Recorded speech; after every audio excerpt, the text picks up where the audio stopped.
What's up, tribe? How you guys doing? Go ahead and hit that subscribe button, and I hope you like this video. This is going to be your review for Love and Marriage DC new show alert. So Love and Marriage has a spinoff. They have a new franchise and a new city, and it is in DC, starring Monique Samuels, formerly of the Real Housewives of Potomac. So let's get into this. So there are three main couples. I feel like it was supposed to be 4 couples, but one of the couples kind of didn't quite make it. But they're still filming. We'll get to that. But all of the promo and everything has the 3 main couples. So we have Monique and Chris Samuels, Jamie and Irena Tyler, and Ashley and Quicksilver. And if you're in the area, you are very familiar with Quicksilver. He's a DJ. He's been on the radio he's more than local now, but when I was growing up, he was a local DJ, and he's definitely expanded his brand. All of these people are entrepreneurs, movers and shakers in the DC area. Now, the fourth couple who I feel like, we have Winter, Patterson, I believe it's, no, Winter Williams. Patterson is from another show. Sorry. And so I think we're going to get more of her later on in the season, but we got a little taste this episode. So the episode starts off, Monique is having a pop-up shop for her Not for Lazy Moms and her oils, her essential oils brand, Malia. Anyway, it's named after her daughter. I actually ordered some. They're cool. I mean, they're essential oils, you know. She has diffusers and all that. So she had a pop-up shop. And, you know, in the beginning, she said this is an opportunity for her to kind of show us the Monique we didn't get to see. Because she, you know, basically is saying that on the Real Housewives, she was sort of put in a box and she wasn't able to really express herself the way she wanted to. So we're going to get a different side. Now, I'm going to be honest with you. By the end of this episode, I ain't really getting nothing different. But we'll get there. So at the pop-up, all of the ladies are there. The husbands aren't there. This is, you know, a female event for the most part. And Winter gets up to tell her story. Now, I'm not sure what the topic of this conversation was supposed to be, because her name of Monique's podcast is Not for Lazy Moms.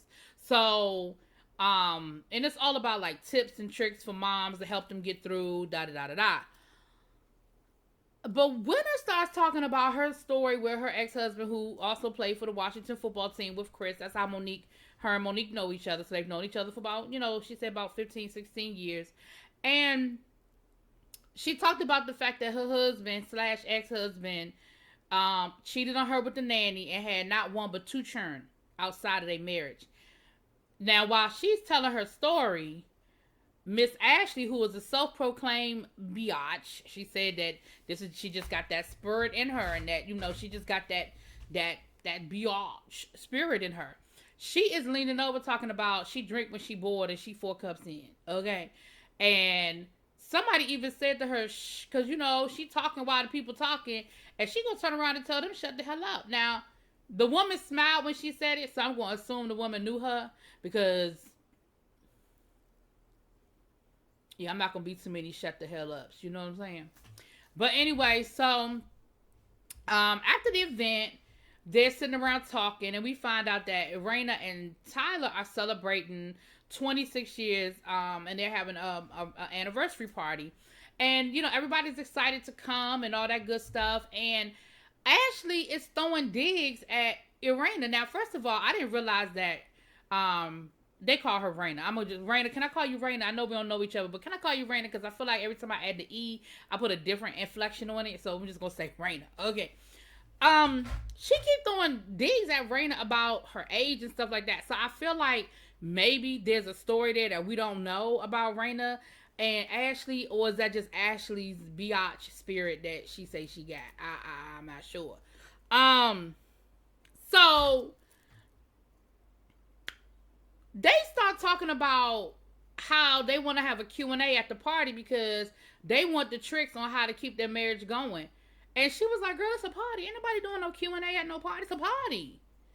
And they were really serious about doing a Q&A at this party, to the point where this is something they continue to talk about the whole episode. Like, ma'am, a party is not the place for us to have a Q&A on how we made 26 years of marriage work, unless they decide that they're gonna turn it into a podcast episode or a panel. Like, they're literally telling you, nah, girl, we partying. Like, that's what we doing. Like, ain't nobody doing no Q&As. And they were serious about a Q&A. And then Ashley, again, throwing shade about she don't know how to do this and she don't know how to do that and how to keep a man happy and how to wake your man up. And Raina was like, girl, how do you think I've been married for 26 years? Excuse me? Well, how you think I kept my man happy for 26 years? Ma'am, if you don't go sit all the way down. I said, I know that's right. You better tell her go sit down. Anyway, so anyway, we got the party thing situation happening. Now, let me say this about James and Raina. Listen, James and Raina are DC all day. I don't know where Raina was born and raised, but James say he born and raised DC. But baby, when I say they are DC all day, every day, the minute they open their mouth, that DC accent was so thick. I said, I know that's right. Now, Ashley, she has an accent, but hers give me more Baltimore than DC. Now, that don't mean she not from DC, but that's just what I hear. I hear more Baltimore than DC. But it's neither here nor there. These are some DC folk, right? They DC folk. Now, we see Monique and Chris at the house. We see Chris working out and all of that. And Monique comes in there and she starts nagging.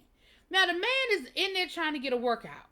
And you come in there telling him how he don't take his health seriously. And how he's not doing this and he's not doing that. And he complains about, his body tightening up. And he say he going to make an appointment to the chiropractor. But then he doesn't do it. And he don't follow through. And I was like, well, damn, Monique, the man is having a whole workout with his trainer. Can you let the man have the workout with his trainer? Do you have to come in there nagging and bothering that man? Like, clearly he's taking it seriously to the extent that he done hired somebody to come in the house and give him a workout. Now, I know a couple of years ago, Chris did a good job of losing a lot of weight. And, I mean, maybe he put on some COVID weight. Hell, we all did. Girl, get that man a minute. Get that man a minute. So then, So after he get done working out, him and Monique have a little conversation and she tells him how the event went and everything and about the anniversary party. And once again, they talking about this Q&A. And I'm just like, nobody is having a Q&A with y'all. Oh, Lord. Monique feels like that their marriage has gotten to a stalemate point and that they need a little help. They need a little push. They need a little energy. Well, go get a marriage counselor, but asking your friends at their anniversary party is not a therapy session. Anyway, moving on.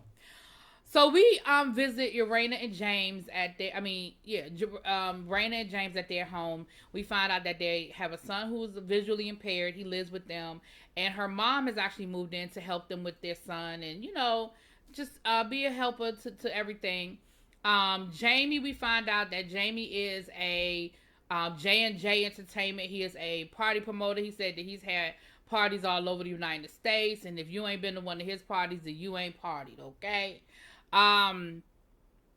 But we find out that their oldest son, I believe it's their oldest son, Jamie Jr., little Jamie, that there's some tension between him and their daddy. Now, I'm not clear on a few things. A couple of things I'm a little confused about.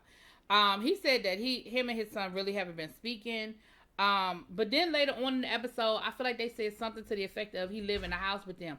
I promise you, and on everything that I own, that there's never gonna be a person living in my home that won't speak to me. Now I'm just gonna put that on that. I'm just gonna put that on that. But they're talking about the anniversary party and how he wants his son at the party, and he said, if he don't come to the party, we're gonna have some problems. He said, I don't like the fact of where our relationship is, but, we got to figure some things out. We got to make it happen. We got to do what we got to do. Later on in the episode, we see Raina take little Jamie car shopping.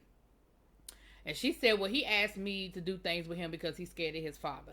That's a red flag for me right there. That's a problem right there. Why are you scared of your daddy? What has gone on? What has transpired that you're scared to have a conversation with your daddy? I think there's a combination between you scared of your daddy because your daddy gonna tell you no versus mommy not gonna tell you no. And maybe it's a little deeper than that, but I think that's the surface of it. Like, mommy gonna tell me. So they went to this car dealership, and so before they get to test driving the car, she has a conversation with the son about how, they worried about him, how he goes out the house, and they scared because they know that he hanging with the wrong crowd and making bad decisions, and that, I know your father's a little hard on you, but you got to remember that it's all in love. Like, he hard on you, but it's in love because, he worried about you. You a black man out here. We worried about you not coming home. And he was like, I understand. I get it. Yeah. I said, Jamie, are you listening? Like, I ain't see no emotion from little Jamie. The mama standing there with the fake tears. I should say fake tears. I think she really, truly was emotional.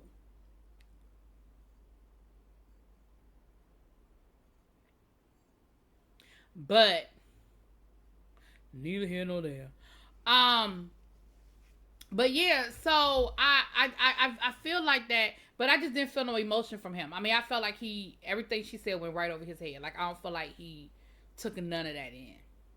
So then we meet the Silvers. We get to the house with the Silvers. We see Ashley. They have 2 children, 14 and 9, a girl and a boy. She has her baby, her dogs. We see Quick. Now, her issue with Quick is he works too much, and she doesn't really have the time to juggle the 2 children and the things she wants to do. She's got 2 podcasts. She's got a clothing line. She's got a book she's trying to write. And she just says that right now, she's not able to focus and get any of that done because of her responsibilities with the kids, and that Quick really isn't helping, and he was talking about his multiple businesses and all the things he has going on. And he was like, I get it. You need me to step up. Because she said, listen. And I understood what she was saying. She was like, at a certain point, I'm going to lose who I am. And all I'm going to be is Quick's wife and the children's mama. Like, I'm not going to have my own identity anymore. And that's the part that that's what I'm afraid of. That's what I don't want. And so he said he going to step it up. He hears her and he's going to step it up. But I don't know. Y'all. But anyway, so we at the party, everybody coming in, they all dressed up and everything. I feel like I got to put my DC on it. Everybody was all in there. Monique and Chris get there, and Winter's already there, and so they asked Winter about, her, Chris was like, where's Kevin at? Like, I heard some things, but if you don't want to talk about it, you don't have to. And she said, well, we're not together. We were getting ready to celebrate our 1-year anniversary. So this is her second husband. It's not the football player that cheated on her. This is her second husband. She said, but I got a text message that sort of, rocked my world. And basically at this point, he done moved back in with his parents. We don't even live together. Chris was like, he done moved back in with his parents. Ain't he 60? I said, damn, when you're 60 years old, you just got to find somewhere else to go. Your mom and daddy don't want you back home. At 60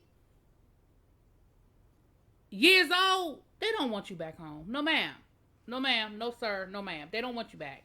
Anyway, but I said, well, it can't be infidelity, because she was real open about her first husband's infidelity, so it must be something a little deeper. We see in the previews for the season that it's some fraud, so we'll get to that later. Quick and Ashley show up, and then eventually Jamie and Raina come through, and of course they all end up sitting at a table together. And the minute they sit down, Monique and them start in with the Q&A, because Monique was like, oh, you gonna do this Q&A. Okay, we're gonna have a Q&A. I don't know what you thought this was, but there will be a Q&A tonight. And I love how they shut them down. They were like,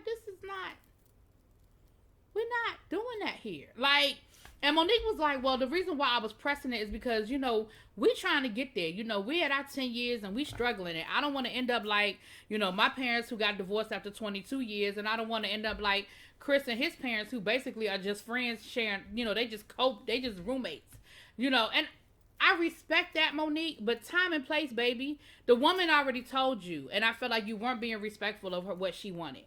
Like, she told you at the pop-up event, no, there will be no Q&A. We just partying. And I feel like you didn't respect that. Anyway, but she shut you down, so it don't matter. Now, Lil Jamie did show up, okay? Because Big Jamie was worried about Lil Jamie showing up. Now, Lil Jamie showed up. But then he was like, well, I see he here. And now he just need to make sure he act right. I said, now see, damn. You gotta pick your poison. Now, you wanted the boy to show up. Now you want him to show up and act right. You asking for a lot, Jamie. You asking for a lot.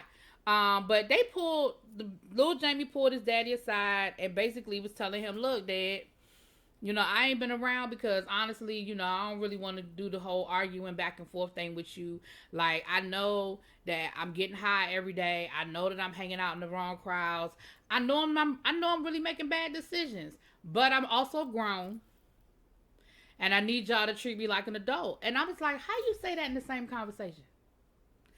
And Jamie was like, listen, at the end of the day, if you're doing what you're supposed to be doing, I don't have nothing to say. But when I see you making those decisions and going in that direction, I got something to say. Because at the end of the day, you my child. And it's my job to make sure that I do everything in my power to save you. And he said that, it was tough love from his father that kept him on the straight and narrow. Like, baby, he grew up in D.C. in the 80s. Listen, I know what it was like in D.C. in the 80s because I was there. And it was very easy to get caught up in the wrong crowd. Very easy to get caught up in a whole lot of. And so he said, listen, I'm just trying to be the father to him that I had. To keep me out the streets. To, give me the life that I have. And I don't think he's wrong for it. Again, I don't know all the information, but I don't think he's wrong for it. So anyway, the party went well. Looked like they had a good time. So the next day we see Chris and Monique talking. And they sort of recapping the party. And we find out that Chris has been going to a life coach. And the life coach was at Monique's pop-up. And seems like Chris hasn't been following through with the things that the life coach has been telling him to do. And Monique is frustrated because she was like, look, you say you want to do better. You say you're trying to do some things, but then you don't take it seriously and you're not doing what you're supposed to be doing.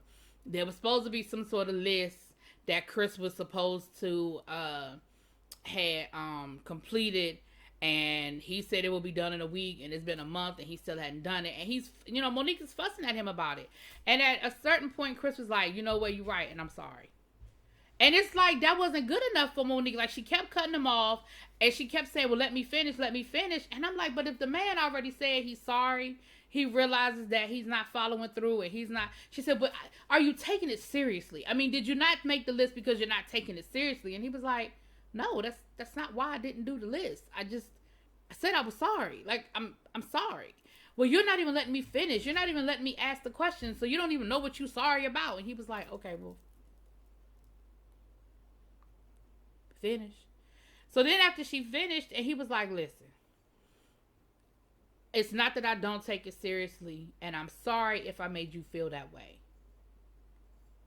And he was like, I just don't want to keep arguing about it. Like, I don't know what else you want from me. I said, I'm sorry. I don't know where we go. Like, and I'm like, damn, Monique, like, can the man apologize? Because I don't know what else you wanted from him in that moment. Like, I don't know what else he could have said other than, I am taking this seriously, and I'm sorry if you felt like my lack of follow-through in your mind equated to I didn't care. Because that's not what this is. Anyway, y'all, that was the episode. Y'all let me know what y'all think. I will talk to y'all later. Peace.